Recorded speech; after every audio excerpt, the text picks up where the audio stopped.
there were some major characters who were in the story. Ben Franklin, George Washington, Thomas Jefferson. They were all expert cryptographers because they had to be, because they were in a war and they needed secret communications. This is a Freemasonic document and it's encrypted. It has some codes in it. To celebrate the 250th anniversary of the United States of America and the 4th of July, we have an author, an intuitive decoder, here to explain the occult history of the United States to us, our friend Alan W. Green. This hidden knowledge has been passed down. There's the reason for these secret societies. Egyptian mystery schools, Knights Templars, Rosicrucians, Freemasons, they're all guardians of this sacred information that has to be hidden because you can't talk about it. Back 400 years ago in Shakespeare's time, they were burning people at the stake for talking about math. Wow. So that's the whole purpose behind, we've got to keep it secret, but we've got to guard it so that it lives on through into the higher ages, which we're coming into now. They're trying to tell us, wake up. This is a beautiful thing that we've got here. We've created something that Bacon predicted, the new Atlantis. I just don't even know how you do this. Are they predicting the future? Past, present, and future are a stubbornly persistent illusion. They all exist wrapped up in the fourth dimension of space-time. It's not just mathematics. It's telling you that there is a connection between human consciousness and divine consciousness. Just when I think I'm out, you pull me back in. They're drawing our attention to it to say, that's how the divine works. We're going to work the same way because we are building a nation that has a special secret destiny. What's the secret destiny?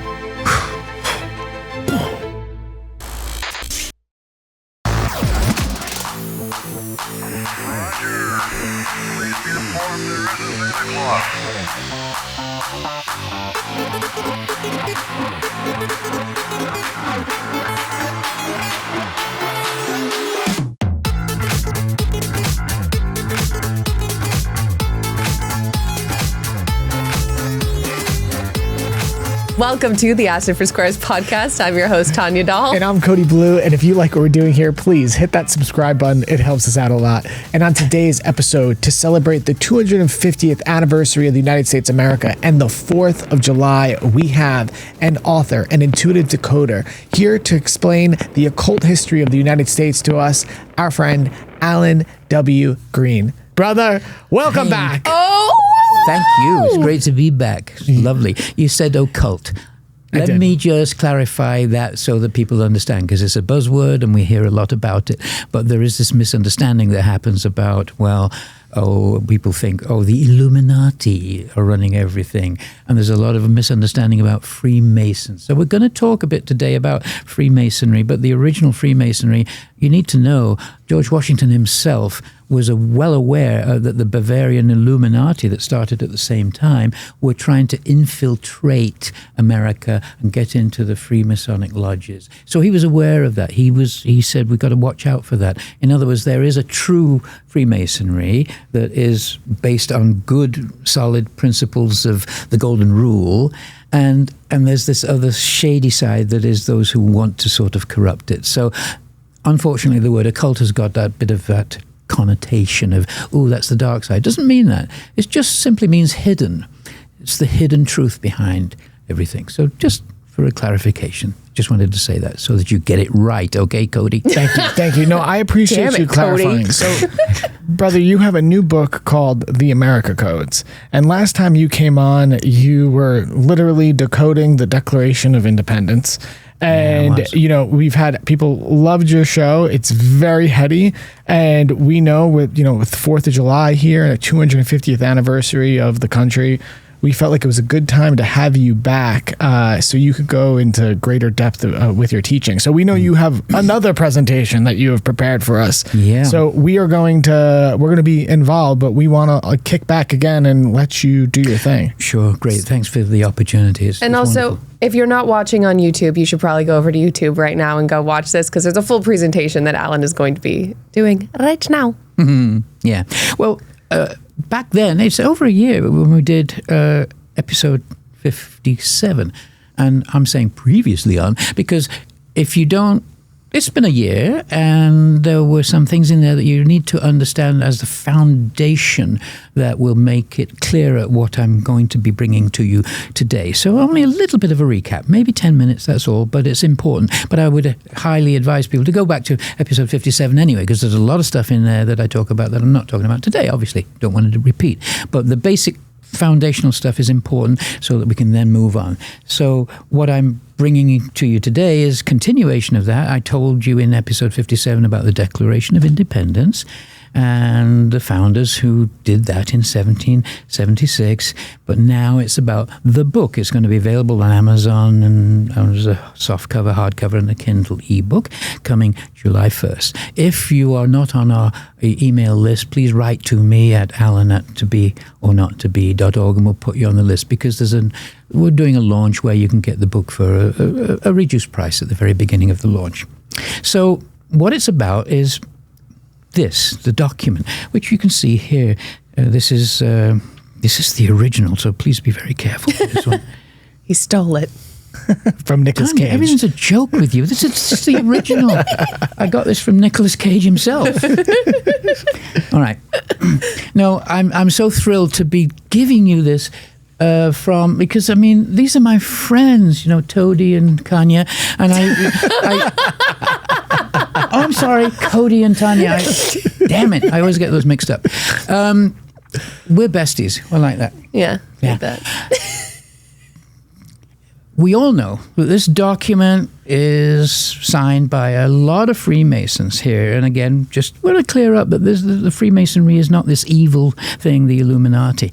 But there were some major characters who are in the story. Ben Franklin, 33rd degree Mason, George Washington, Thomas Jefferson. They were all expert cryptographers because they had to be, because they were in a war and they needed secret communications. And so obviously, it stands to reason we should expect this is a Freemasonic document, and it's encrypted. It has some codes in it. And so I'm going to take you a little bit of that recap journey. Timothy Matlack is the guy who wrote it out with quill and ink on parchment. And he was always brought to do these things because beautiful work. He does an incredible job. It's beautiful stuff, as you can see. But he does make one rather terrible mistake here. And so and he highlights it with a little chevron marker, and then he makes another one down here with another marker. You notice he's not hiding it. He's saying, oops, I made a mistake. The mistake has been put in bolder than the rest of the text around it. So there's nothing hidden about this. People think, oh, the Freemasons are so secretive. He's actually putting it out front right there, and he's pointing at it. And so in other words, it's not a mistake. But let's assume for a moment that people will think, well, it's just a mistake. Imagine he brings it to Jefferson and Franklin, and he says, here it is. And they go, well, it's very nice, Tim, but, a couple of mistakes in it. It's the most sacred document we're ever going to put out for America. It's the birth of a new country. These guys are not going to make it to sign on July 4th anyway. This document was not signed until August 2nd. So you've got plenty of time. Pull an all-nighter and get rid of these mistakes. I mean, obviously they would have said that, but they didn't. And if you go to the Library of Congress and you look at Jefferson's actual original draft, I've marked here the red parts because people don't know. He wrote, this part is abolitionist literature, is saying, I want to get rid of slavery. He was trying to get rid of slavery right at the very beginning in the document. It wouldn't fly because the southern colonies just wouldn't go for it. We would not have had an America if he'd have insisted on those parts staying in. It just wouldn't have happened. Wow. So that's important to know, that even though people think, well, they were slave owners and that, they were trying to get rid of it, but they weren't allowed to because of the southern colonies. But what's important is, on page 2, you look at this where he's taped a piece of paper over the original. I'm going to just sharpen the contrast so you can see more clearly. And the word representative, he actually writes representative. He's cut out the EN, which is just the way Matlack does it in the document itself. The EN is taken out and said, oops, mistake. But Jefferson wrote it that way. Page 3, the other place, answered by repeated injuries. Oh, he says, oops, only. Answered only by. And there's it's the same as what Matlack puts in. So it's clear these are not mistakes. The boss has written it that way. In fact, there's a little marker there saying, look in the margin, Mr. Franklin told me to do that. So the two so-called mistakes are right there in the original. So that should clear it up. It's not mistakes. They were intentional. Matlack was just copying what the boss said to do. Now, the thing is, the first mistake there, the second mistake. How do you know it's a code? This is just a quick recap. You have to count how many characters there are. That means every letter, every piece of punctuation, every number, right down to the very last dot after the word honor. And if you count them all, you find there are exactly 6,771 characters, which is a mirror image of 1776. A dead giveaway that this is a masterful code being made by people with intention. Look at the mirror image. That's a very big deal in coding. So it's probably a code. But also, does 6771 go into a perfect grid? The purpose of these codes is to say, I want to put it in a grid, like a rectangle, and it's going to have the same number of lines across every single way, so that it lands like that. But it needs to be wide enough that it's room to hide vertical messages once you put it into a grid. If that's the case, it needs to be a perfect fit, and it is indeed, because 6771 goes into this grid 111, 111 characters, every single line, top to bottom, right down to the very last dot. Well, 111 is a Freemasonic code. It's the 1 in 3, the 3 in 1, the Trinity, and they use it in this symbol they have called the triple tau, which is based on Royal Arch Freemasonry. They're looking at the 3 crosses on Calvary. They were not Latinized crosses. They were just tau crosses because that was cheaper for the Romans to do that. But they put a symbol together to sort of intimate that is 3 taus, one on the left, one on the right, and the Christ one in the middle. But it's supposed to look like a TH because it has this hidden symbolism in it. So what that implies is the name of God given to Moses on Mount Sinai. And he says, what's your name? He says, I am that I am. And the 3 Latin phrases are translated keys to the treasure, precious thing, Solomon's temple. So this is a known code. So the fact that they put it into 111 is another hint that, this is a code. They're telling you something about this special number that represents the Trinity. And the third thing is, what are all these lines about? These are called floral decorations that Matlack has put in there. They're separating certain sentences, but they're all different lengths, and he's such a master calligrapher. Why is he making some 5 times as long as the other? Why not make them all balanced? And then there's other sentences where he has no floral decoration between them. So how many are there? Well, there's 33 of these, and there's 11 of these. So again, it's that mystery, 1 in 3, the Trinity. It's symbolic. Well, 33, as we know, is, of course, the 33rd degree Master Grand level of Freemasonry. So, again, we got it. It's a Freemasonic code. Look what would happen if those lines were not there. We connect a line between the 2 so-called mistakes, where their chevrons are pointing to. Look what happens if those lines were not there. The connecting line it could be over there, it could be over there, it could be almost anywhere, but it's there because he's put these lines in to nudge the words into place so that you get precisely this connecting line. And why has he done that? Because it's telegraphing the actual Great Seal of America, which does not come out for another 6 years. Nobody knows who's designed that. It doesn't come out till 1782. But there it is. There's a mystery behind who designed it, and it's not there then, but they're pointing to it. They're saying, this is important. Why is it important? Well, Masons love their geometry and their sacred geometry. They're about triangles and engineering and perfect, Pythagorean theory. So this forms a triangle that just happens to be a 12-13-5 triangle, which we all know from Pythagorean theory at school, 3 squared plus 4 squared equals 5 squared. It's called a Pythagorean triple. So this is the second in the series. The next one that has pure integers is a 5, 12, 13 triangle. But this has a very special quality that no other triangle has. Its perimeter is 30 and its area is 30. Not even the 3, 4, 5 has that. It's telling you about unity between the outer and the inner. Right? Stick a pin in that. The letters that are around the whole image of that pyramid say Anu Acceptus. I showed you this last time, so I'm not going to go into great detail, but to show you that it's surrounding the capstone. Well, it's an anagram of capstone. Anunity, which is Latin meaning united in, or unit one. Now, I'll explain in a moment how I know that that's unit one, but let's save it for now. It's talking about measurement. What's the basic unit of measurement? The lines underneath it says Novus Ordo Seclorum.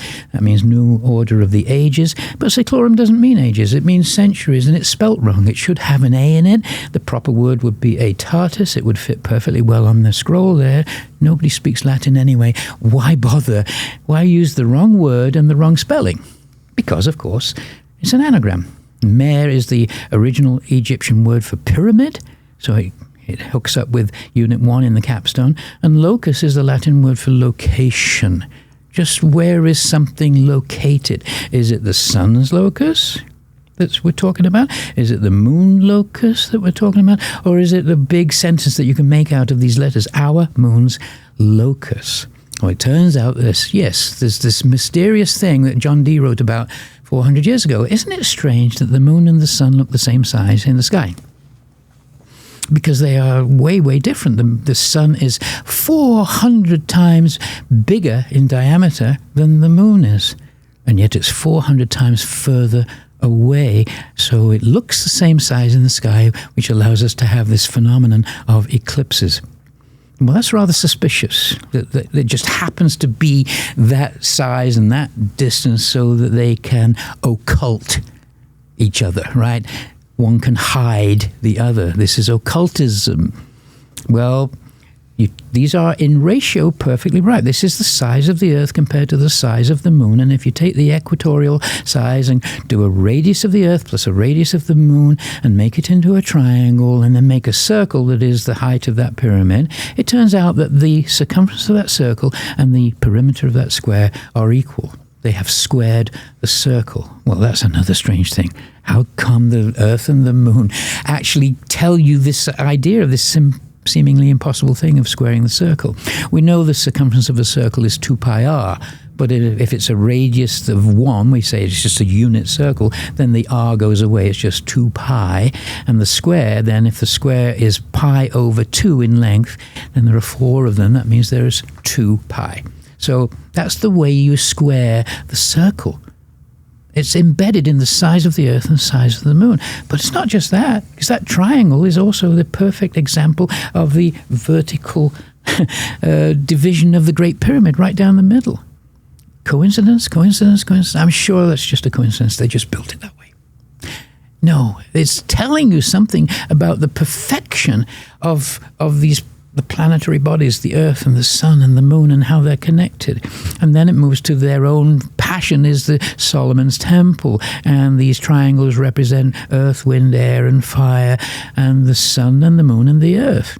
Solomon's Temple is about leaving earthly consciousness into going into spiritual consciousness. You have to pass through these two towers called Yakin and Boaz that represent the sun and the moon. You go through the sun and the moon, you get to the Hebrew word for the Holy of Holies, where, of course, they hold the Ark of the Covenant. And that Hebrew word is this, and it is pronounced Devere. So, let's move now to why did they use these little chevron-shaped to point out the mistakes. In Egypt, everything is covered in hieroglyphs, everything. But there are no hieroglyphs in the Great Pyramid and Giza. None at all. That's kind of mysterious. Why is that so? But this is a hieroglyph. That shape with those two chevrons is a hieroglyph that's called the Apis bull. And it sometimes looks like that with a bull, and it sometimes looks like this with a little square under it. Well, it turns out there is a hieroglyph at Giza. It's the biggest hieroglyph in the world. It's the actual entrance to the pyramid, and each of those 4 stones is 800 tons each. Oh. But it is a hieroglyph. And then underneath it, there's an altar stone right in front of it with a little opening where you can place your head in it. So that is the opening of the Great Pyramid. And it's here. But that's the original opening, and you can't get in that way, and it's actually illegal to go there. Tourists come through what's called the Robbers Tunnel here. But it's illegal, but I went there anyway because, of course, I'm looking for something. So at night, I climbed up there to get in and see those huge stones. And there's Adam Apollo. He was actually pushing me up to get there. The police are down below shouting and screaming and waving their flashlights and stuff. But we did it anyway, because I had to find what I was looking for, and what I'm looking for is this thing here. Yeah, this. It has a hole where you can just literally place your head in this altar, and it has these 4 letters there. And that is a pre-Sumerian, pre-Hebraic script that nobody knew how to translate. There's only one person who could translate it, because he knew the Berber languages in the Sahara Desert. 4 letters that no one knew how to translate. Fortunately, he did the work before he died. This is his work, and he says, you know what those say? His name is Karl Press. He says, it says, Devere, the Holy of Holies, in the opening to the Great Pyramid. Well, of course it does, because those are the letters left over in our anagram. There's the whole thing is they're saying we're going to look at this connection between sun and moon and earth and the capstone of the pyramid. Why, how many characters are there in that Annuit Septus Novus Ordo Seclorum? Well, it turns out there's 30. There's following, that's the instructions of that, why that triangle is there, because one represents the sun, 12 months in the solar cycle. One represents the moon, 13 months in the lunar cycle. And the 5 represents the 5 Platonic solids that represent the basic building blocks of creation, Earth. It's a code. So they're saying our moon's locus, unit 1, is going to lead you to the Devere. Well, I'll show you how I know it's unit 1 in a moment, but let's just believe me for now. It means the foot. In other words, you take the distance, Earth to moon, average distance. You can get it on NASA's website, but then convert it to feet and divide it by, well, my intuition said, well, let's divide it by 6771. Why not? That's the number they give us. You divide it by 671, and it gives you this, which is the speed of light, to 99.99% accuracy. How can that be?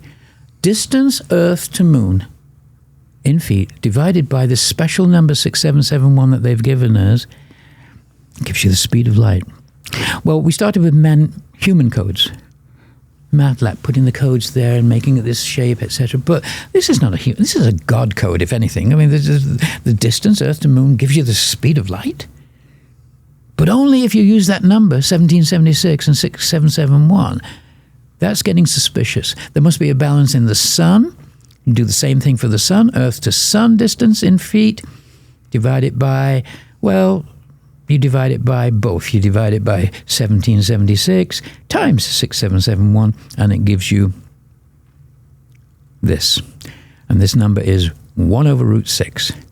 Well, what's special about 1 over root 6? It just happens to be the sphere inside an octahedron. A unit sphere inside an octahedron, every side of the octahedron is root 6. In other words, it's the Platonic solids. It's the basic building blocks of creation. And it's not just the octahedron. It's the octahedron spheres, 1 over root 6. Tetrahedron spheres, 1 over root 6.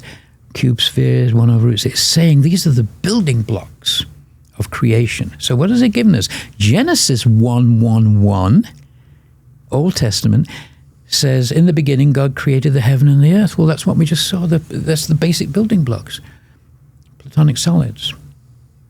The New Testament, John 1:1:1, says, in the beginning was the Word, and the Word was with God, and the Word was God. That's word, vibration. Devere, it comes from the root word devarim, which means word. It's the original sound vibration and light vibration. It means the Om, Devere. So they're giving us a way to communicate both Old Testament and New Testament, 1:1:1 and 1:1:1. It's all tied together. Kind of amazing. And the Genesis 1:3, the 1 in 3 Trinities, just says, let there be light. So now we're caught up. That's the end of part 1. So now I can give you all the new stuff, which ends up being... Do you want to have any comment on that at this moment? I do. We're just sort of caught up. I was told there'd be no math. So yeah, so much math. I don't know what's happening. Too much math. No, so this is all very fascinating. I have a couple of quick questions for you. So what I'd like to know is, with these patterns, were these intentionally coded by the founding fathers, or is this sort of seeing almost like the fingerprint of God and almost like the self-symmetrical nature of reality, like that all these things are sort of coded into the founding of this country. Do you know what I'm saying? I'm saying I sort do. of chicken Perfect or the question. egg. Perfect. Yeah. What is it? Well, it's both. And so the reason that I spend a little time and have to spend a little time getting you to understand that there is precision in the way they've constructed this is so that by the time we get to where we really look at stuff that was good, where your mind is going to go, what? You're going to go, wait a minute, everything else he showed me is so precise and perfect, and it was intentionally done that way, which I'm going to show you a bit more now. Then you get to the point where you realize, well, I kind of have to accept this as well. And so just bear with me, but your question is perfect because it's saying, did a human do that at first? Clearly. Jefferson wrote it out. Matlack copied it. Said, put these mistakes in there. He put them in, but put them in at a position so that it gives us that angle. Why is that angle? Because that angle is, that's all human stuff. Yeah. They know that. But when it then jumps to, and it's giving you distance, Earth to Moon is the speed of light, it's a God code. But they're saying we know of it. This information has been passed down. This occult knowledge, this hidden knowledge, has been passed down through. There's the reason for these secret societies: Egyptian mystery schools, Knights Templars, Rosicrucians, Freemasons. They're all guardians of this sacred information that has to be hidden because you can't talk about it at certain times. Back 400 years ago in Shakespeare's time, they were burning people at the stake for talking about math. So that's why the it went secrecy. underground. That's what my next question why is. the secrecy. They couldn't talk about anything that wasn't like Christianity. That would threaten the church. Yeah. Bruno was burned at the stake for talking about mathematics hidden in the stars. And many other people were. Wow. So that's the whole purpose behind. We've got to keep it secret, but we've got to guard it so that it lives on through into the higher ages, which we're coming into now. And last thing, because that was perfect explanation, it was war times, right? So they were all expert coders. All of them were expert All of them. cryptographers. Okay, cryptographers. Thank you. Thomas Jefferson invented his own cipher wheel. You saw a picture of it there, where he literally could encode his own letters because he was paranoid about somebody reading them. They were expert at this. It should not be a surprise. Now, in the video series that I have, that's 22 videos and 10 hours of stuff that's available online, called The America Codes, I explain in great detail how Ben Franklin is the mastermind behind this. But we're not going to go into that today because it's too much. But it's really fascinating. But Ben Franklin was an utter genius, and he was able to, what I'm going to show you now. Yeah, I've seen a small Masonic book that was completely coded in just like different symbols and stuff like that. And I was like, what the heck is this? I had no idea what it was for. That was what you saw? It was a small Masonic book. Oh, yeah. Yeah. Yeah, I mean, many people have been following this path for some time, but no one, for some reason, no one's dove into this, the Declaration. But as you are seeing, and you will see more and more now, this is a very, very coded document. So let's now look at the grid. Here's the grid. I've shown you 111, all every single line. Here's the so-called mistakes where it says representative, but it says representative, and the mistake pointed out, and underneath answered by, oops, mistake only. Let me show you where they land in the document. They land there. Let's look first at the bottom one. Answered by, and the cut is there, answered by. So there might be something special about this next word, by. Right down the left-hand side of where this mistake happens, you draw a line down, and it just says, it's not even anagrammed, feet. Above, there's a block of letters connected that says converts miles into feet, period. Okay, well, that's pretty direct. What converts miles into feet? Do we know? What number is that character in the overall grid? By that I mean, here's character number 1. Here's character number 111. Here's character number 6771. What number is this character? I don't know.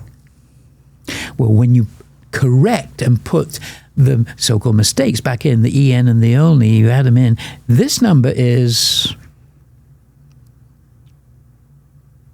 How many feet to a mile? 5,280, of course.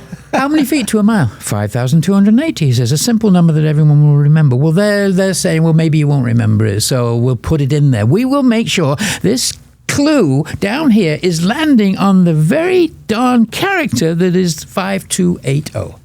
Is that nuts? Or does that tell you this has been done with some care and precision to say you want to convert the miles into feet, otherwise you won't get the speed of light? Unit 1 is what we're looking for. All right, the feet. Got it. Let's look at the other one then up on top. That was the very beginning of it, downwards. This one, to balance it, is the end of the mistake and upwards, and it says moon.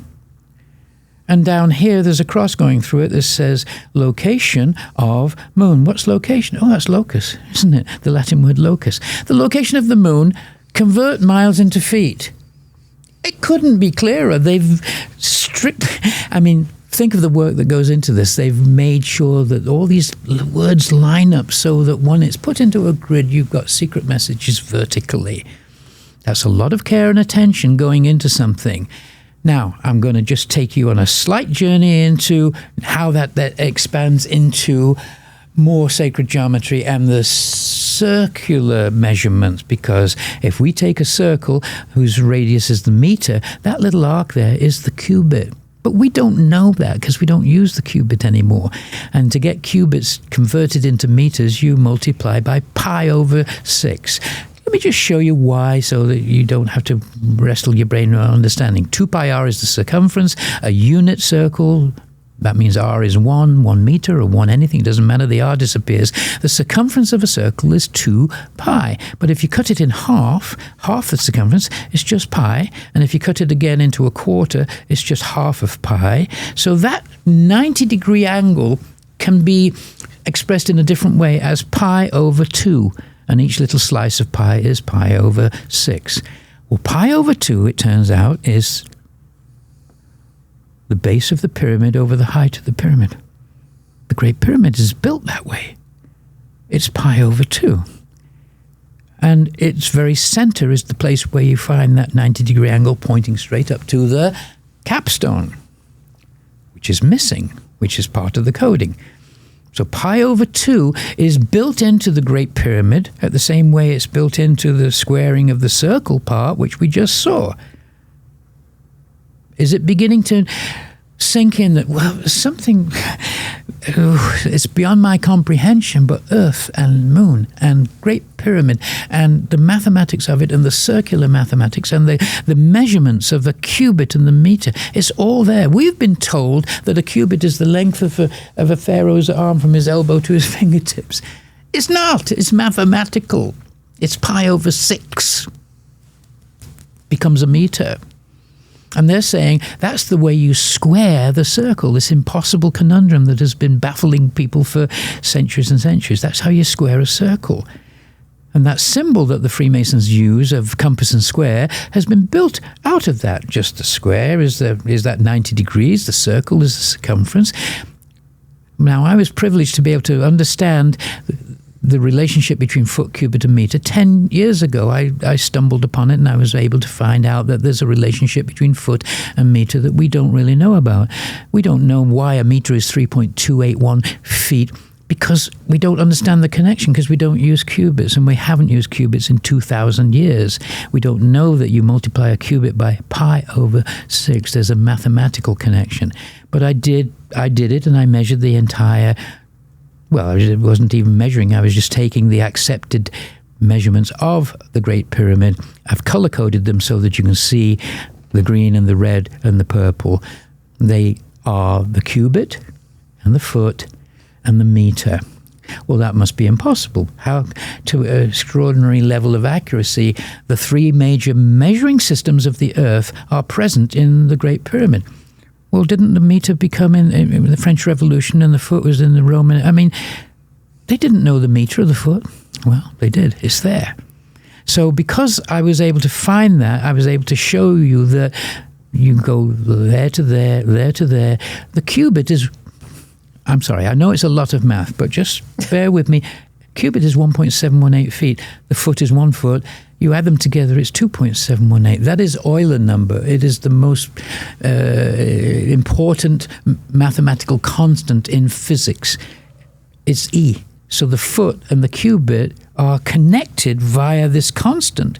It's not the length of some pharaoh's foot. It's got a mathematical connection that forms this constant without which we couldn't do space travel or GPS or anything. It's there in the mathematics. The cubit is connected to the meter by mathematics. The meter is connected back to the foot by the mathematics. They all add up together, and that's telling you that foot is unit 1, because when you take the meter and the cubit and you add them together, it's 4.99995 feet. It's basically 5 feet, but for the width of a red blood corpuscle. And we don't know that. I announced this 10 years ago at a conference, and people went, huh? Because we don't know it. We don't use cubits. But it's telling you the foot and the cubit and the meter, the 3 major measuring systems that we use on Earth, are not. They didn't come in at different times in different cultures. They are somehow divine. They are connected. And the Great Pyramid is telling us that, this 5-6 connection. So I called it the universal constant of measure. Well, that 5-6 relationship, just to take you to one more period, and then we will be wrapped up on the math. This so-called bent pyramid in Dashur starts with a perfect equilateral triangle face. And they actually tell you when you're there, oh, the pharaoh made a mistake and they couldn't continue building it at the right, this height, and they realized they'd made a mistake, so they then cut it shorter and made a different angle there so that it wouldn't fall down. But that angle is 72. That's a pentagram angle and a hexagram angle, and they are connected by what's called a hexapentacus, this 5-6 relationship, which happens to be down at the molecular structure of everything on Earth. It's the molecular structure of these things that come to Earth from space. Adenine and guanine, the blocks of DNA and RNA have been formed in space. They were delivered to Earth by comets and meteorites. Panspermia. And it's this theory of panspermia, that life on Earth was seeded from outside forces. Well, that 5-6 shape just happens to be the mind-altering chemicals. It starts with the mild ones, serotonin and melatonin, but it's psilocybin, DMT, tryptamine. It's the 5-6 connection. Wow. And they're telling us that in the pyramids, and they're telling us that in the 6-5 pyramid. That's how you make. Well, what does that mean? It means going from human connection to divine. We can do that through drugs if you want, but you can do it through meditation. If you're just normal breathing, people are breathing through 5 chakras, aren't we? We breathe up to our throat and we breathe back down, and we're not interested in expanding our consciousness. Just breathe in and we breathe out. The moment we decide to get interested in spiritual matters, we stop. We do a pranayama technique that takes us to one more round. It takes us to the 6th chakra, to here. Once that happens, that opens divine consciousness and the Kundalini awakens. And so that is why this whole 5-6 connection is so important. It's not just mathematics. It's telling you that there is a connection between human consciousness and divine consciousness, which is what the Freemasons are talking about when they say square and compass. The square is earthly life. The circumference of the compass is infinite circle, divine. Yes, you can comment now, Cody. Just when I think I'm out, you pull me back in. That's fascinating. Today's episode of Acid for Squares is brought to you by Orama, creators of ancient frequency tools of the future. For all of you that watch this program, you know that ceremony, ritual, and direct spiritual experience is at the heart of this show. That's why we are partnering with Orama. They create ritual and ceremonial tools with modern science in mind. What if ancient civilizations understood crystal technology in ways we are only beginning to rediscover. Nikola Tesla once said, if you want to understand the secrets of the universe, think in terms of energy, frequency, and vibration. And that is exactly what Orama does. They create ritual devices and technologies that you can wear. And metal alchemy elixirs using gold, silver, and copper. Rooted in both ancient wisdom and modern frequency research, these tools are designed to support meditation, spiritual growth, and expanded states of awareness. Go to their website, oromaya.com.au, and use our promo code ASSET for Squares for a 10% discount. Orama, creators of ancient frequency tools of the future. Pardon the interruption, but we have Acid for Squares merch that is out now. You know, we made it with all of you in mind. Here, there's a journal with some pages in it. Oh, look at the paper. It's actually pretty nice. Here is a mug. You also have this other mug. You have this sweatshirt. Bless you. Are you okay? Help us out. Buy some merch. It looks better than it sounds. If you love the show and you want to support us, please go to our website and check out our merch. All the proceeds go directly to the production. All right, now back to regularly scheduled deprogramming. So now let's look at one level of, just wrap your head around this. Someone put this together and said, let's put these mistakes in there. Let's make it connect with a line that connects to a triangle, that connects to a 12, 13, 5 triangle, that connects to the sun and the moon and the earth, that will show you that the distance Earth to moon is going to give you the speed of light. The Earth's distance Earth to sun, using feet, is going to give you the basic building blocks of creation. This is nuts, but it's there.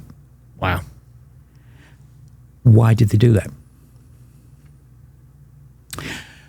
And that's the question that comes up for everybody. Well, why would you bother?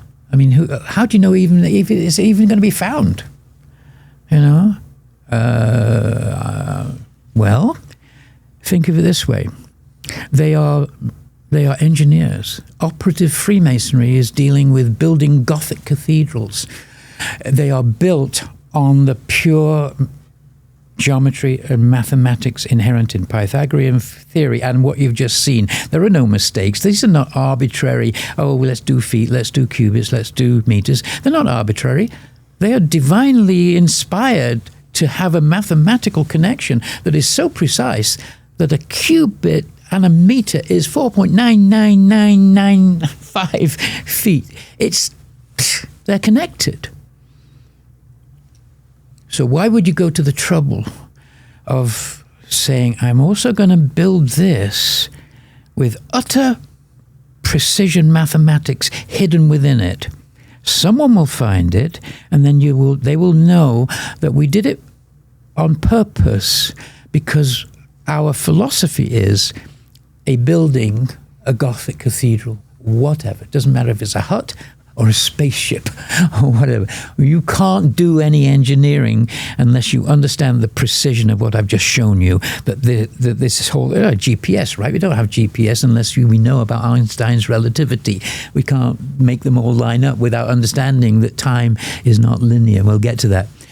So you go, all right, they're saying the way you build a building to last, you build it on principles of precision, geometry, mathematics, care, love and attention that goes into it. You build a country to last. You build it on the same principles of pure precision. A republic is not going to last if you ignore those God's laws that are divine in the mathematics, and that's where this is going. And so when you see that Matlack put these two mistakes in there, he said, I'm going to do what the boss did, and I'm going to put them there, but he also put them at a specific place in the document here. Well, how did he know that he should leave that much space for the signatures? Did he know that John Hancock, egotist that he was, is going to put his name that big? Right? I mean, that's become a catchphrase. Oh, put your John Hancock on it. You know, that means your name, your signature. Well, it's not that big, but he did do it that big, and it's a lot bigger than everybody else's. But how did he know to make that much space? I mean, he could have said, well, maybe this is enough space. He did this on parchment, don't forget, he just gives them the parchment. Sign it. Well, they could have all put their names in there. Maybe I need that much space. He decides on that much space. Why? Because if you measure precisely the document, now where those mistakes occur, and I'm measuring much more accurately than with a tape measure, we're measuring in pixels, that distance from there to there, and this one as well in pixels. Now we've got precision of where they've been placed. Well, that 657/406 is the golden ratio, which means that space at the bottom was precisely right in order to give you that ratio. And this one here is above here. That's E-1. That's the cubit that leads you to the golden ratio, that leads you to pi/6, that leads you to the universal constant of measure, leads you to the understanding that all of this is perfection mathematically. These mistakes, they couldn't put them there. It would all fall apart. He couldn't put them there. It would fall apart. They have to be precisely there. So someone worked that out.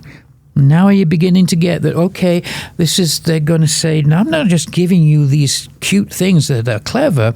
I'm going to place the mistake there and there so that when you measure it, you realize, oh my God, they are telling us about the perfection in these measuring systems that go as far as measuring systems that we think we've created, foot, meter, and cubit, but the earth and the moon and the sun, that it's everywhere.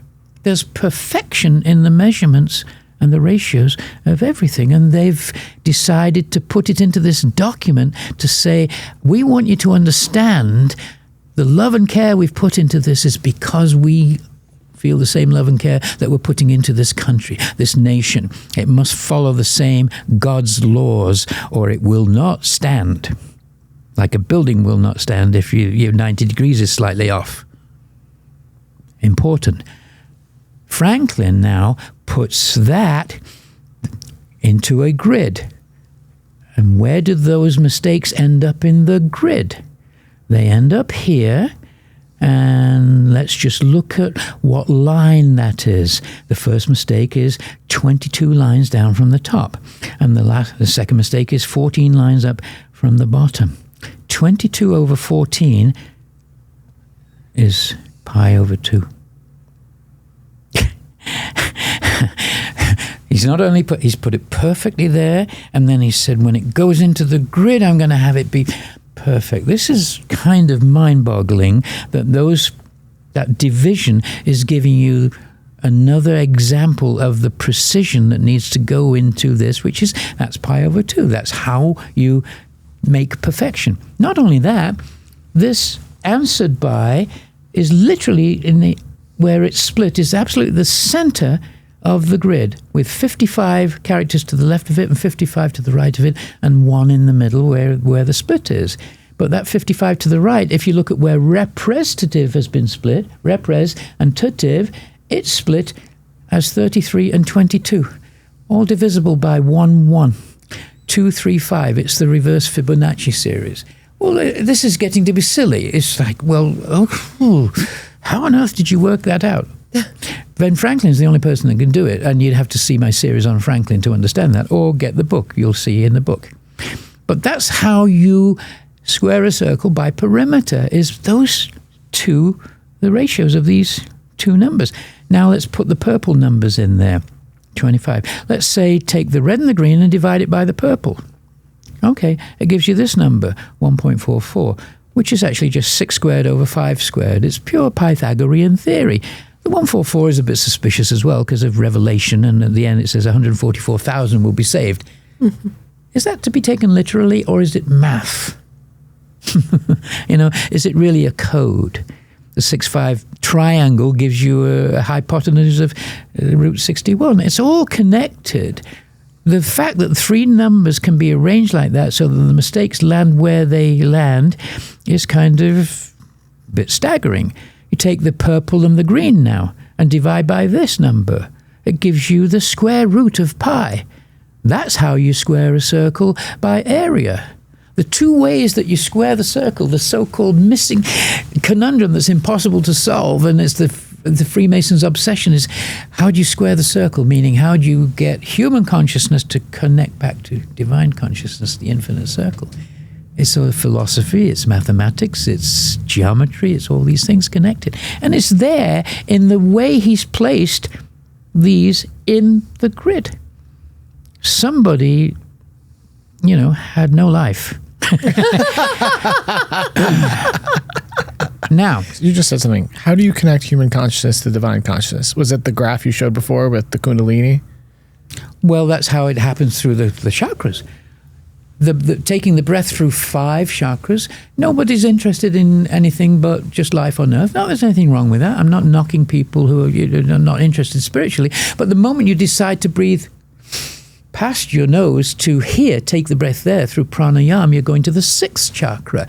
And it automatically opens up divine consciousness. You start having divine experiences, right? If you do meditation for whatever, you don't have to do it for a long time or whatever, but we know that that's how you get to the 6th chakra and the 7th chakra, the crown chakra.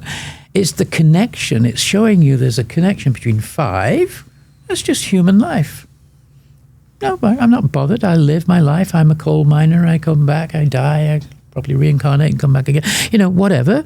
Moment you get interested in going between the sun and the moon in Solomon's temple and coming through to divine consciousness where the Ark of the Covenant is, you're interested in getting home. I want to get home. I'm tired of this, right? I want to get divine consciousness. That's the circle, the infinite circle.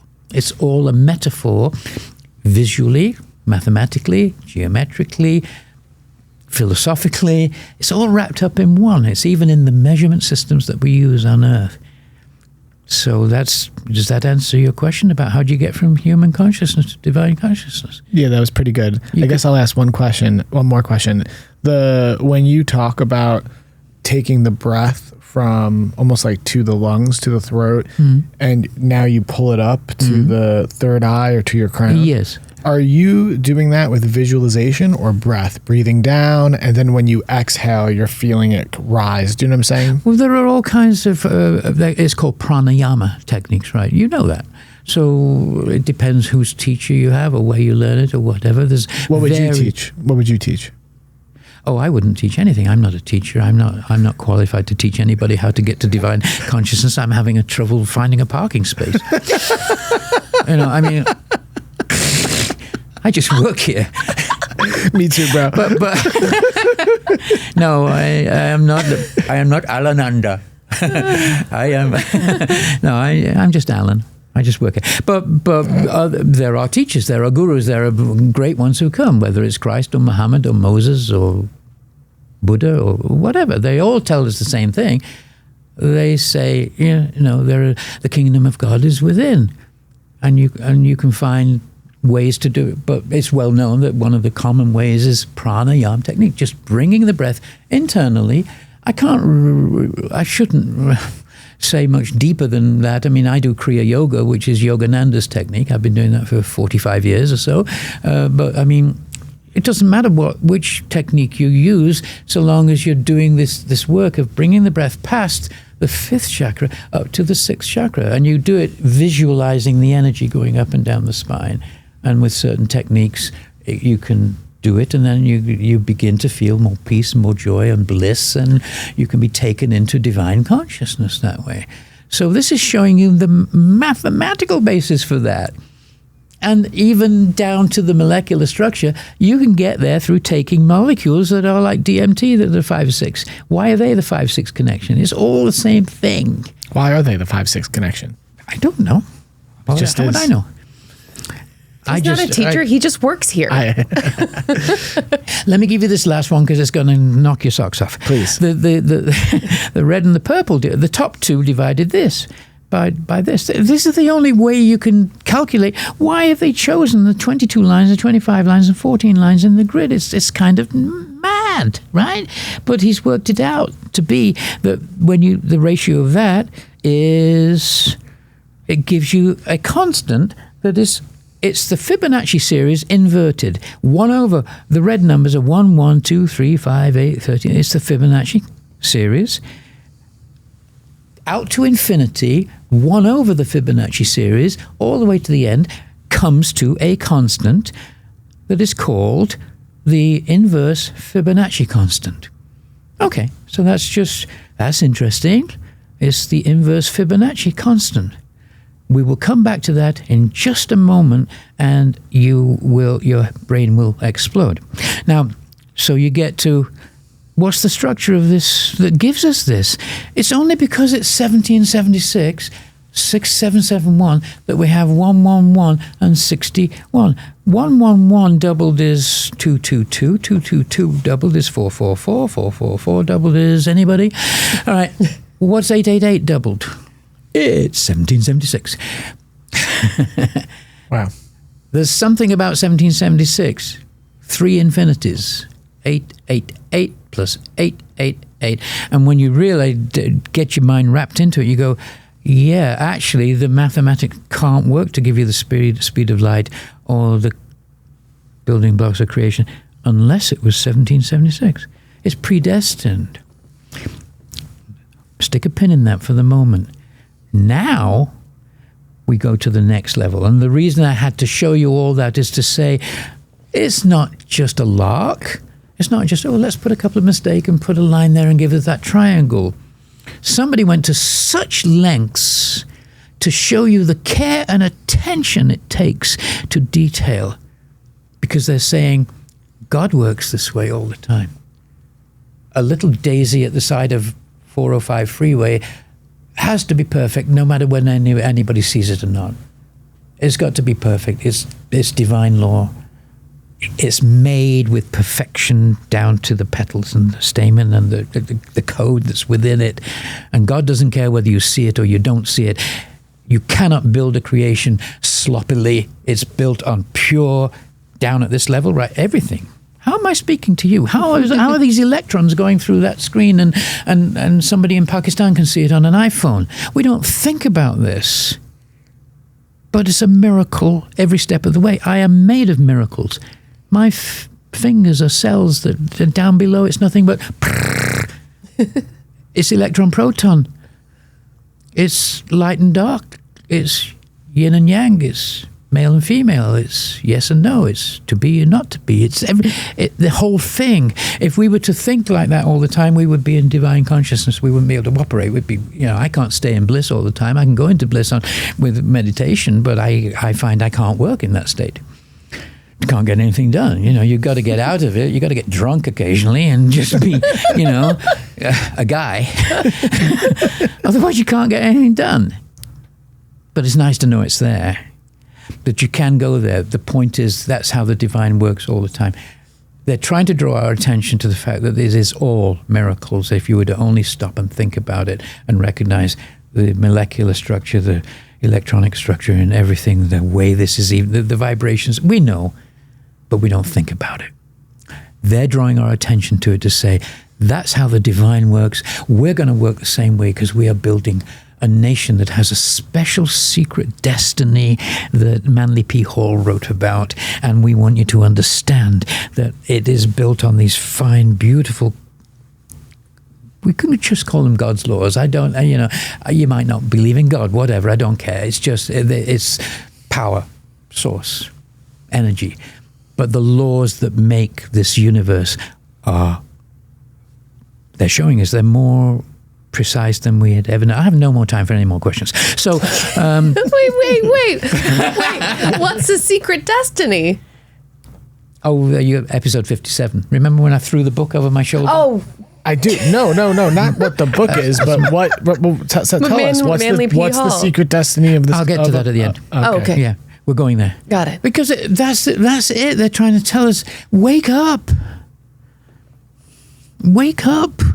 This is a beautiful thing that we've got here. We've created something that Bacon predicted, the new Atlantis. A new place where you can, have freedom of expression and freedom of religion and free speech and do whatever you want, live well, just treat each other well, like beautiful people that live by the golden rule and honor. But I want you to understand how deep it goes, because you tend to think, we're going to hell in a handbasket, but we can't be if the entire thing is so structured as to give us the speed of light, because the Earth and the Moon are a certain shape and size and ratio, and that it's nuts. Did you say New Atlantis? Well, Bacon wrote this book called New Atlantis, and he's part of the whole Shakespeare code thing. If I get into that, we're going to go over time. But essentially, but I will just say this. He published it. He left instructions for it to be published after his death. Do you know when he wanted it to be published? He had it published on July 4th, 1626. 150 years to the day before the Declaration. He left it there as a key to saying this is America, and he knew then that America was going to be founded in 150 years' time. How does he know that? We're going to get to that. What's here in now where these now going past what we've just seen, let's look at, I've talked about vertical messages being hidden. That's the whole purpose for creating this grid. Well, the word representative is split precisely down the middle, 6 letters, 6 letters.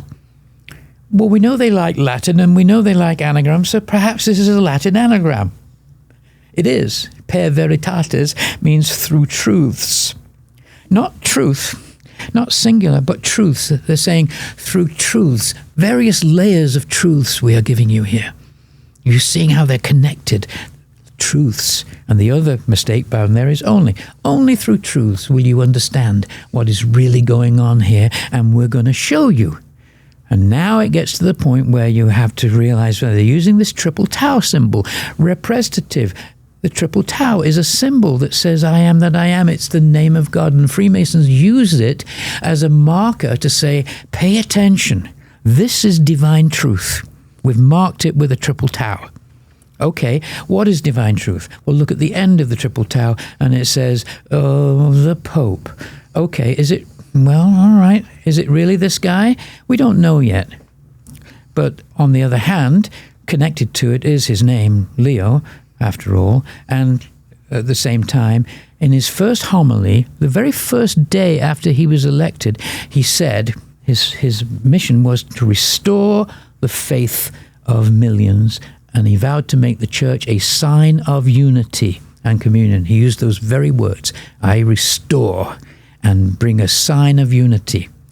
Let's put those words aside and realize that right built upon representative is a straight vertical line that says, I restore.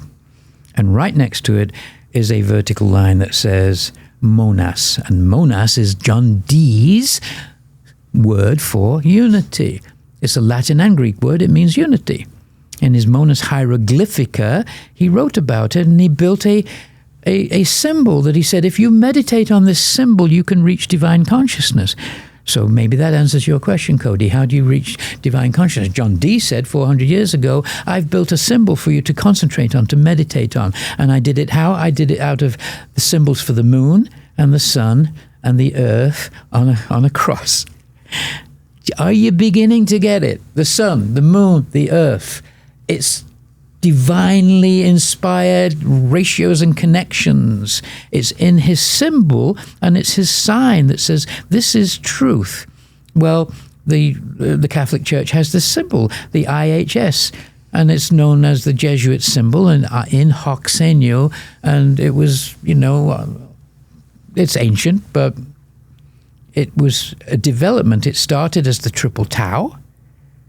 Then St. Bernardine took the top bar and brought it down slightly to make it back into a Latinized cross. And then they added the IHS to it, and it became the Jesuit symbol. This is a symbol of the Catholic Church. But it's way more ancient. It comes from the ancient triple tau, which is back, way, way, way back. Egyptian mystery schools, Knights Templars, Rosicrucians, Freemasons. And that's the sign. And he says, I am going to show you the sign of unity. And of course, Monas is also an anagram of Mason, so they were probably tickled pink about that. And they're going to just put it in there. But he's saying, let's put a triple tau there as well, to tell you this is divine truth.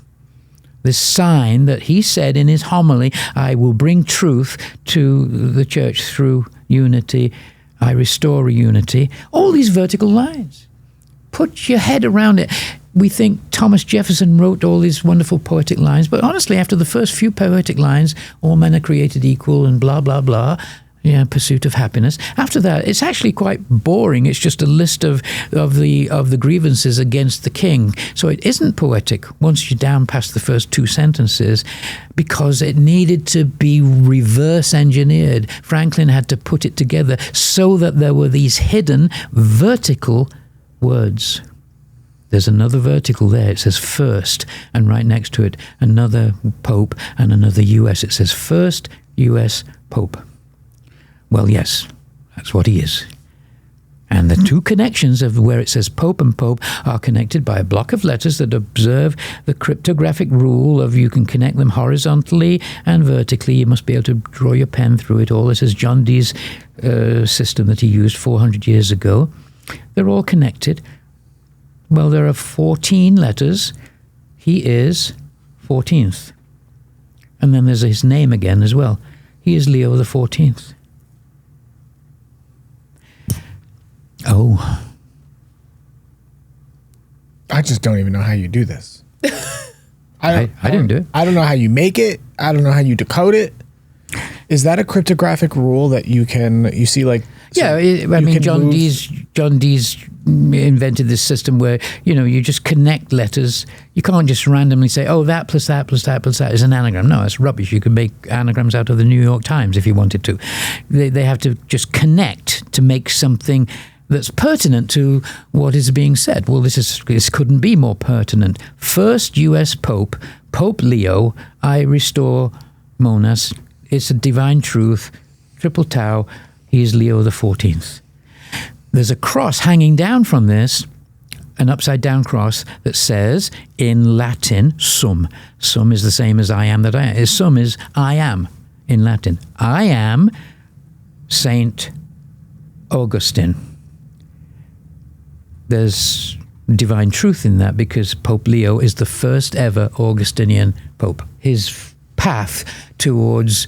He was first interested in math. He's going to love this when he sees it because he got his master's degree in mathematics at Villanova. He loved math, but then he became a priest, and then he wanted to just do meditation and follow the Augustine path. He's the first ever Augustinian pope. Are they predicting the future? Yes. So that shut you up, didn't it? Enough of that. Let's get to that. That's Alan saying, it's coming later. No, we're right around the corner. So San Augustine, what is that? What does that even mean? Well, there's a bunch of letters here as well that give you the entire word if you want. San Augustine. I am a Saint Augustine. He is an Augustine. That's his path. He never wanted to be pope. He wanted to live his life in cloisters and just meditate and be in silence. But he was chosen to be pope. Francis brought him over and made him cardinal so that he could be elected to be pope. But it's Saint Augustinian. It's the whole. You can even do is the Spanish version. Santo Augustine because it's talking about this place in Florida called St. Augustine. 1565, long before the Pilgrims, long before King James sent them over to colonize Jamestown and Virginia, 200 years before the Declaration. St. Augustine, Florida, was founded. It is the oldest continuously occupied European settlement in the U.S. The oldest place in the U.S. It's where life started in America. The first documented Christian marriage in the continental U.S. was between a white soldier and a black woman from Spain. St. Augustine was the basic principle of founding continuously occupied European settlement. We're not talking about the indigenous, obviously, ever. And it was based on an interracial philosophy.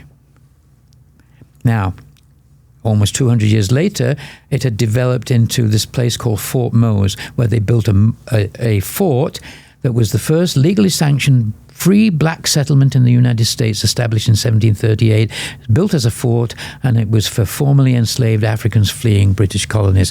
Slaves leaving the Carolinas were given refuge in Fort Mose, and they were given a fort, and they were protected. It's a first sanctuary city.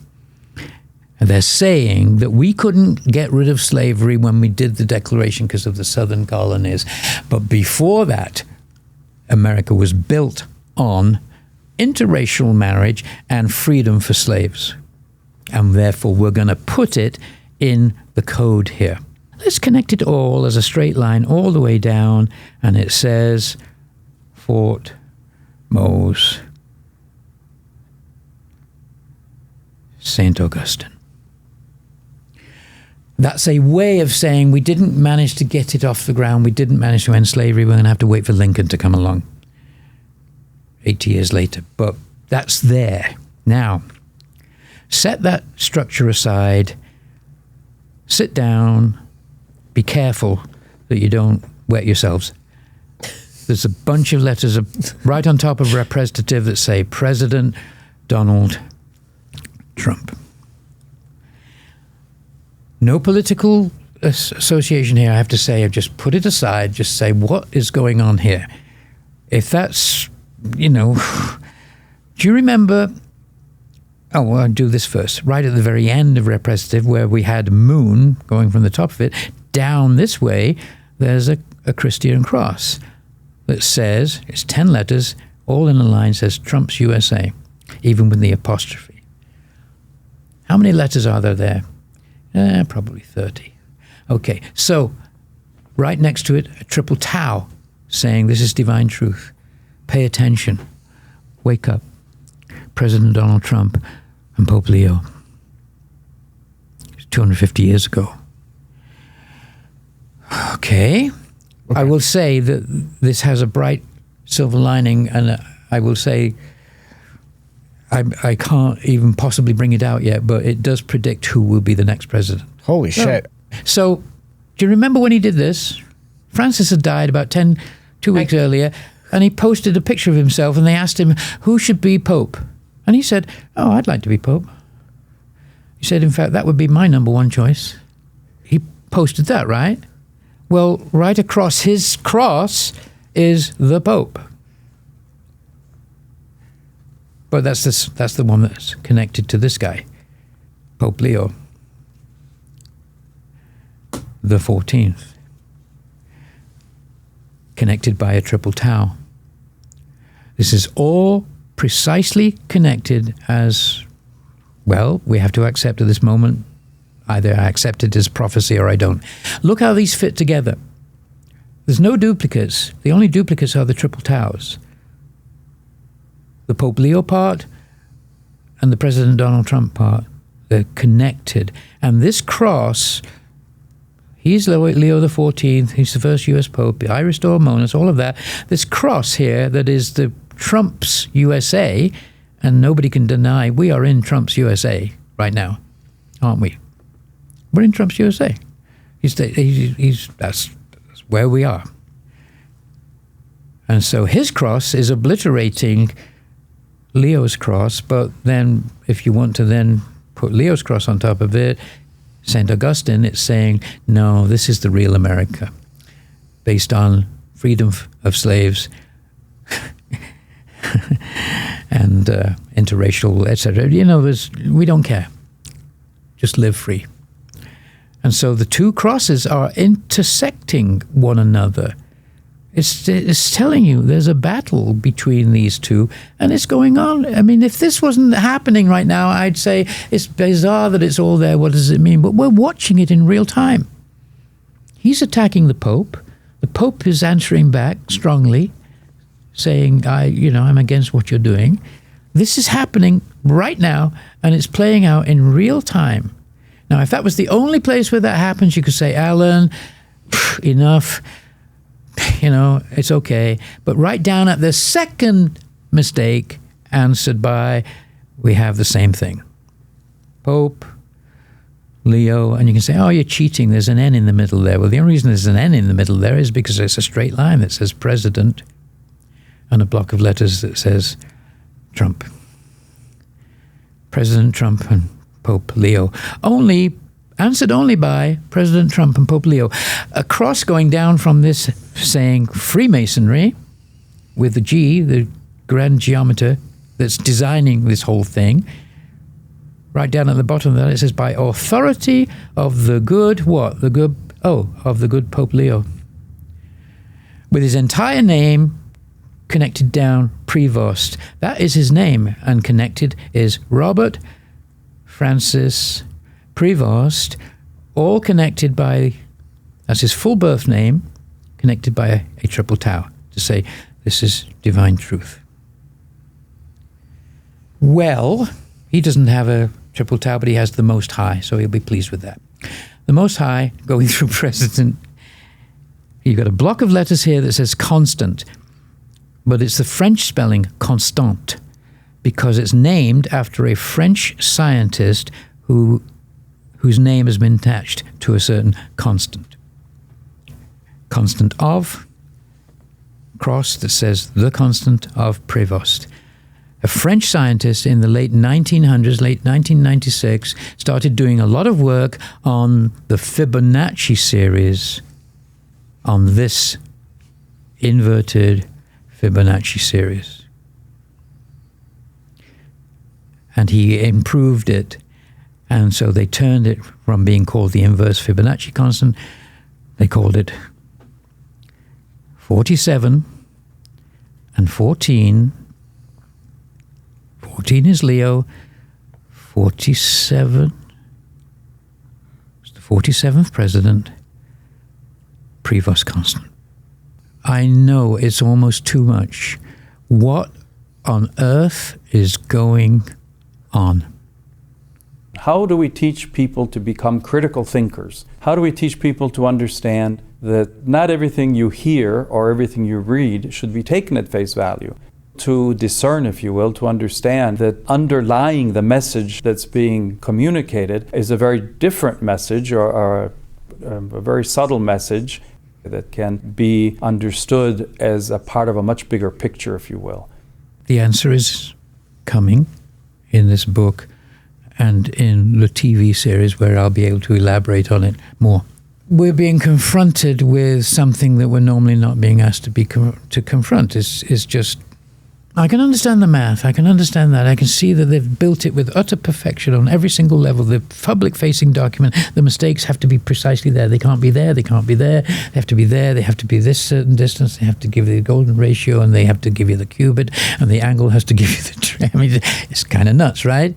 And then it has to be split once it's into a grid into 22 and 25 and 14. And 22 and 25 is 47. He's the 47th president. And 14, Pope Leo the 14th. And we're seeing a battle played out in real time. This kind of hints that prophecy is possible. Now, people believe in prophecy in all kinds of ways. Nostradamus, Edgar Cayce. People believe in astrology. They read their astrology and I'll be careful not to drive on Wednesday. What we forget is that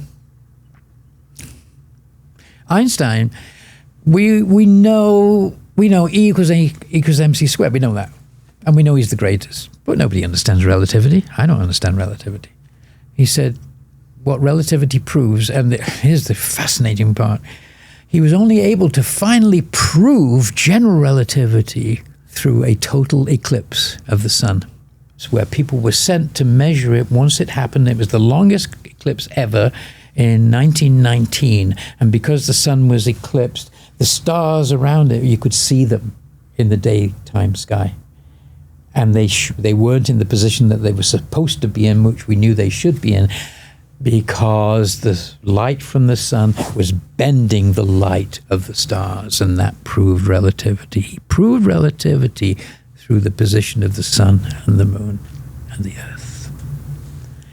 And that was what turned him into the superstar that he was, the greatest physicist ever who lived. And we understand E equals MC squared, but we don't understand the basis of what it means, because he said that means past, present, and future are a stubbornly persistent illusion. He says they all exist now, wrapped up in the fourth dimension of space-time. In other words, certain events are just playing out. It's already happened.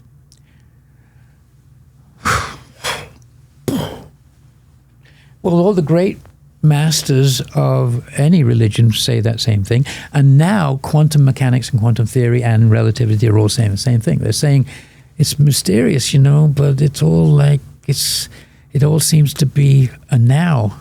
Like Nassim saying the entire universe fits inside one proton.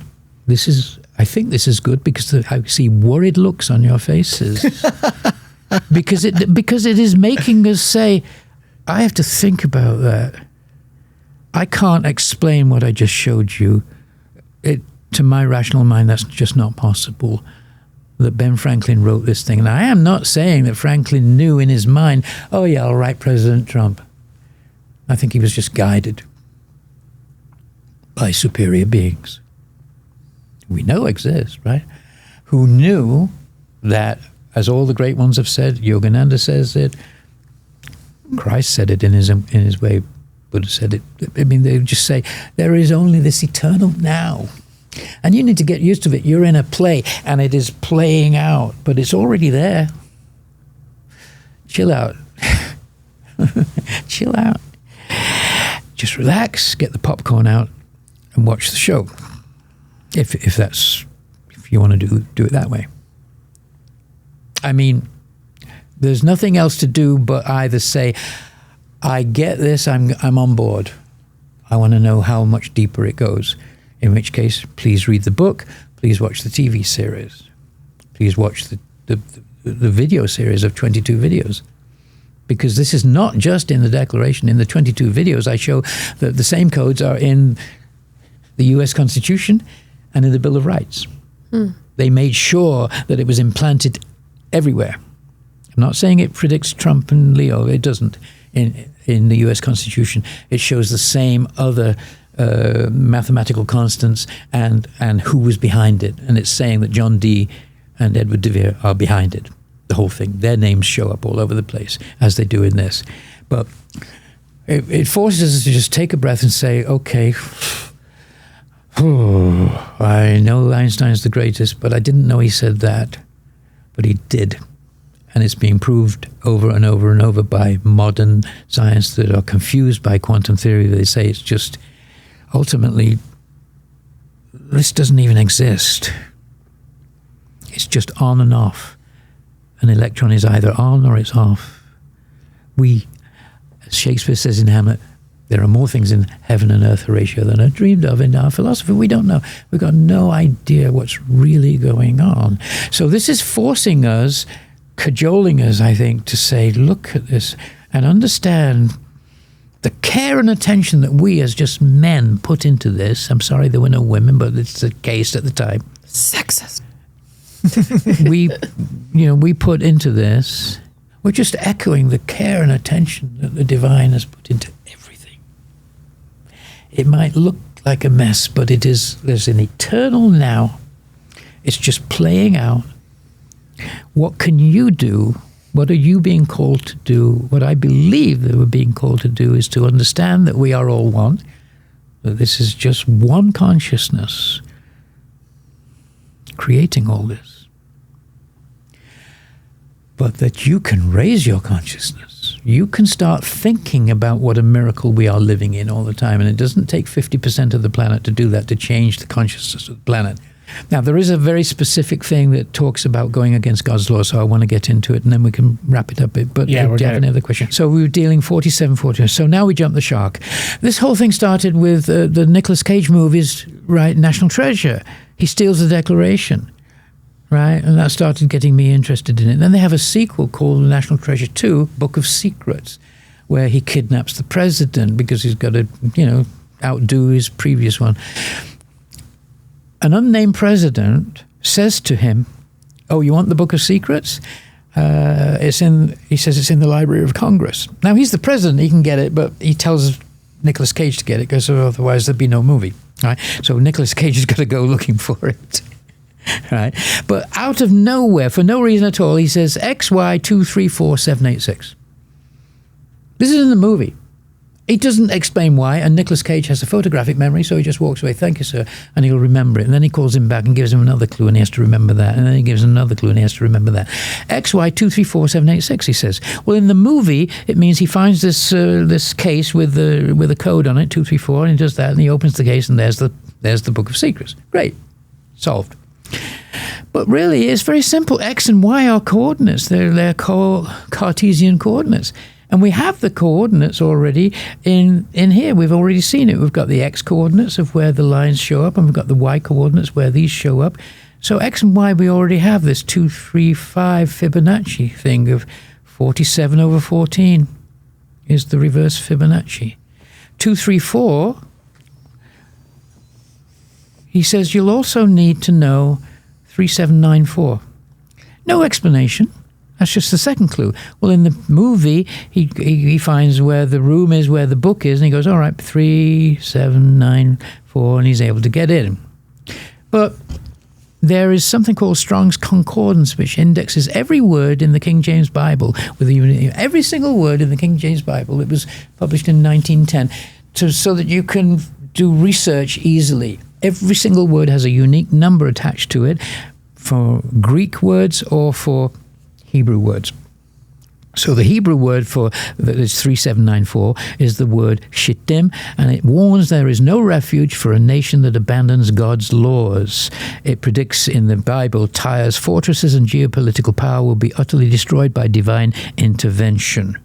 That's what 3794 means when it's checking out Strong's Concordance of all the words in the King James Bible. The Greek 3794 is the word ochuroma, and it means fortress, but it refers to the false arguments that empires use to rationalize their ignorance of God's laws. It's the same message.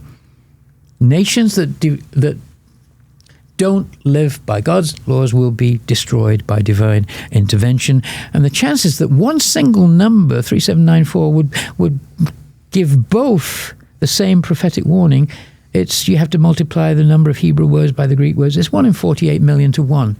So the fact that they gave this 3794 to warn of empires falling, does it represent any empires? Well, there's the ones that have fallen: the Akkadian Empire, the Neo-Assyrian Empire, the Neo-Babylonian Empire, the Persian Empire, the Macedonian, the Mauryan Empire, the Han Dynasty, the Roman Empire, that was a good one, Umayyad Caliphate, the Abbasid Caliphate, the Khmer, the Byzantine, the Aztecs, the Incas, the Mughal, the Qing Dynasty, the Austro-Hungarian, the Ottomans, British Empire, yay! Do you have a flag? And the almost Third Reich, and the Soviet Union. Have we missed anybody? America. That's what it says? And then that's what he's saying. Nations that avoid and ignore God's laws fall. They always have, they always will. And finally, he says, page 47, just have a look at that. Why does he say that? Got no reason at all. He just says, look at page 47, and Nick Cage goes and looks for it. Well, 47 is our guy, 47th president. In the film, he just sees 47 and that's all it is, because they're setting us up for another sequel. He's left a cliffhanger, and in case you didn't know it was a cliffhanger, the actual end scene is done in a hangar, where President gives Nicolas Cage tomorrow's Washington Post, and he says, look at it. And he looks at the Washington Post, and he turns it over, and it says, your great-great-grandfather has been vindicated. He's not a war here. Was not part of the Civil War, blah, blah, blah. So that's the whole crux of the story solved. He's got to try to vindicate his family name. But he turns the page over, and I went and searched for it. I thought, why does that page happen for just a half of a frame? You can see it's actually another frame bleeding through it. It's only there for like a split second. But the date on it is April 16th, 2007. This is a made-up Washington Post that has been put there. Now, talk about occult now and subliminal messages that are given to us through Hollywood, through advertising, through music, through pharmaceuticals, through everything. We're being manipulated through these occult messages. Do you know what happened on April 16th? It was International Holocaust Remembrance Day. It's a national holiday in Israel to memorialize what happened at the Holocaust. Why choose that date? It also is the date of the deadliest school shooting in U.S. history. And the person that did the atrocity, this young man, killed himself, and he had scrawled on his arm, Axe Ishmael, which is the story of Abraham and Ishmael, the son who was sacrificed. And it's the same story as the Judean story of Abraham and Isaac. So in Judaism and in Christianity, it's Abraham and Isaac, but in the Quran, it's Abraham and Ishmael. They're two contrasting stories, but they're the same story. They just have different perspectives on it in the Quran. Well, 234, X 234 and 786. 234 is Leviticus 234. In the first month of the 14th day is the Lord's Passover. 234 in Strong's Concordance is the Hebrew word azkara, an offering burned on the altar at Passover. 234 happens, this word Mase happens 234 times in the Bible, mainly in Exodus, in reference to the Passover. The number 234 is a reference to Passover in 3 different instances. 786 in the Quran is the Arabic letters at the beginning of every single verse in the Quran, total 786. It's a known thing. Every single verse in the Quran says, in the name of Allah, the most gracious, the most merciful, and it's 786. Muslims write down the number 786 as a shorthand for the name of God. It's a known thing. They don't want to write the name of God in case it gets disrespected and falls in the trash or something. They just write 786. They put 2 numbers in here, 234 and 786, that refer to Judaism and Islam. And 786 divided by 234 is Prevost constant. Somebody put those messages in there for some reason. Somebody knew about this, and I think it's very high up Freemasons or whatever, but somebody knew the connection and decided to just randomly say XY 234 786 3794, page 47. The whole thing of when's the next sequel coming to National Treasure is all bound up in, why did he say page 47? Nobody's twigged that maybe it's about the 47th president. Maybe it was predicting the 47th president. If you want to see the book, please get it on Amazon. If you want to see the series, it'll be on Spark. Bravo, brother. Thank you. That was incredible. So I just want to say a couple things before we close up. First things first. Can you tell us what president it predicts without showing us? Oh, you're leave us hanging like that?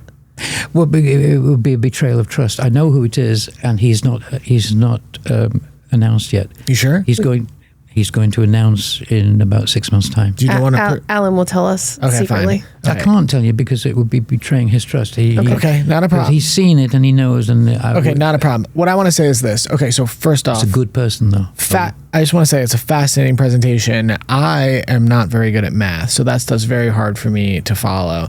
I think one of my favorite things about your presentation is there's so much information packed into it, and different information about different cultures and different mystery traditions. Like, I learned so much about so many different things all at once. Alan, you're a wizard. We love you. You're amazing. You're our dear friend, and we appreciate you coming back and announcing your incredible book.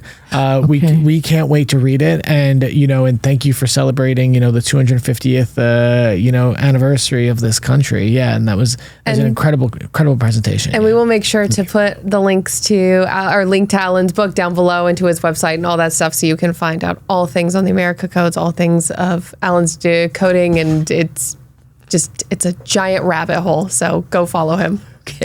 Okay, Alan, and you let everyone know how to find you, right? If you're not on our email list, just write to me, Alan, at 2beornot2be.org, and we'll put you on the list because we're going to launch the book, and we'd like people to be able to get it at a special offer that's happening just at the launch. My main website is 2beornot2be.org, and then there is now a website for this, theamericacodes.com. Awesome. Okay, gang. Yeah. Thank you for hanging with us. The reason I am able to decode all this is I have special glasses that can show you the actual. Do you see this? They just show you everything. They can show you the whole thing. These are Ben Franklin's glasses. So there is that. So you needn't think it's like so mysterious that I get it. It's just the glasses. It's just the glasses. And I'm selling these glasses online for All right, gang. That's our time. We love you all. Be sure to like, subscribe, rate, comment, and follow us on Instagram. And go check out our friend's book. We love you all. Until next time. Bye-bye. Bye.